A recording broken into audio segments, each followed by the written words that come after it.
సంపూర్ణ కార్తీక మహాపురాణం 14వ రోజు పారాయణం. అనంతరము అంబరీషుడు దూర్వాసునికి నమస్కరించి, మహాముని, నేను బహుపాపాత్ముడను. ఆకలితో ఉండి అన్నానికై ఇంటికి వచ్చిన నిన్ను అలసటపాలు చేసిన మందభాగ్యుడను.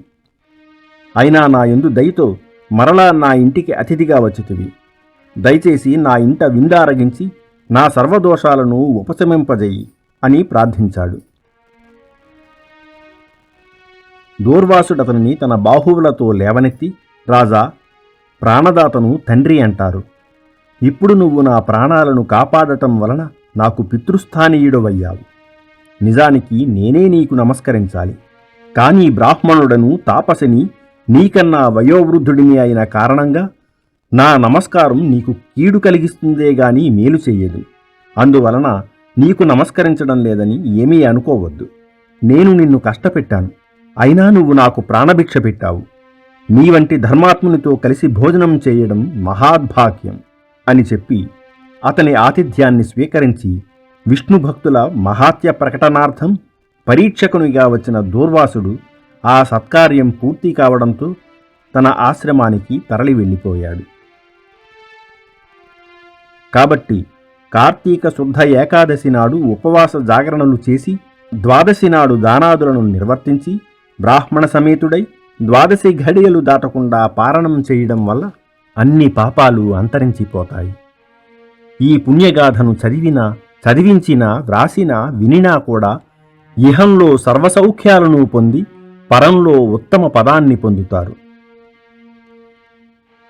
పూర్వోక్త విధంగా సూతుడు వినిపించిన కార్తీక మహాత్యాన్ని విని సౌనకాది ఋషులు, మహాభాగ, కలియుగ కల్మషగతులు, రాగాదిపాశయుక్త సంసారగ్రస్తులు అయిన సామాన్యులకు సునాయసంగా లభించే పుణ్యం ఏది? అన్ని ధర్మాలలోనూ అధికమైనదేది? దేవతలందరిలోకి దేవుడనేవాడు ఎవరు? దేనివల్ల మోక్షం కలుగుతుంది? మోహము దేనివలన నశిస్తుంది? జరామృత్యు పీడితులు, జడముతులు, మందులు అయిన ఈ కలికాలపు ప్రజలు తేలిగ్గా తెములుకుపోయే తెరువేమిటి అని అడిగారు. అందుమీదట సూతుడిలా చెప్పసాగాడు. మంచి ప్రశ్నలను వేశారు. ఇలాంటి మంచి విషయాల గురించి ప్రసంగించుకోవడం వలన వివిధ తీర్థక్షేత్రాటనా స్నానాల వల్ల, వివిధ యజ్ఞ యాగాది నిర్వహణల వల్ల కలిగేటంతటి పుణ్యం లభిస్తుంది. ఇంతవరకు నేను మీకు చెప్పిన కార్తీక ఫలమే వేదోక్తమైనది. విష్ణానందకరమైన కార్తీక వ్రతమే ఉత్తమ ధర్మము.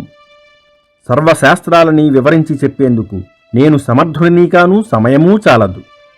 కనుక అన్ని శాస్త్రాలలోనూ ఉన్న సారాంశాన్ని చెబుతాను వినండి. విష్ణుభక్తి కన్నా తరుణోపాయం లేదు. విష్ణుగాథలను వినేవాళ్లు విగతపాపులై నరకదూరులై ఉంటారు. హరిప్రీత్యార్థంగా స్నాన, దాన, జప, పూజ, దీపారాధనలను చేసేవాళ్ల పాపాలన్నీ వాటికవే పటాపంచలైపోతాయి. సూర్యుడు తులారాశి యందు ఉండే 4 రోజులు కూడా విడువకుండా కార్తీక వ్రతమాచరించే వాళ్లు జీవన్ముక్తులవుతారు. కార్తీక వ్రతమును చేయని వాళ్లు కుల, మత, వయో, లింగభేదరహితంగా అంధతామిశ్రము అనే నరకాన్ని పొందుతారు. కార్తీకంలో కావేరీ నదీ స్నానం చేసిన వాళ్లు దేవతలచే కీర్తించబడుదురు, విష్ణులోకాన్ని చేరుదురు. కార్తీక స్నానమును చేసి విష్ణువర్చన చేసినవాడు వైకుంఠాన్ని పొందుతాడు. ఈ వ్రతాచరణ చెయ్యని వాళ్ళు 1000 సార్లు చండాలపు జన్మల పాలవుతారు. సర్వశ్రేష్టము, హరిప్రీతిదాయకము, పుణ్యకరము అయిన ఈ వ్రతాచరణము దుష్టులకు లభించదు.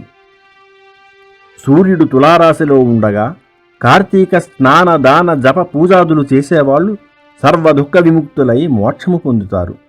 దీపదానం, కంచుపాత్రదానం, దీపారాధనం, దానఫల ధాన్య గృహాది దానాలు అమిత పుణ్యఫలదాలు. కార్తీక 30 రోజులు కార్తీక మహాత్యాన్ని వినినా, పారాయణ చేసినా కూడా సకల పాపాలు నశించిపోతాయి.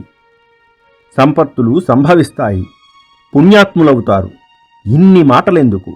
విష్ణుప్రియమైన కార్తీక వ్రతాచరణం వలన ఇహపర సుఖాలు రెండూ కూడా కలుగుతాయి.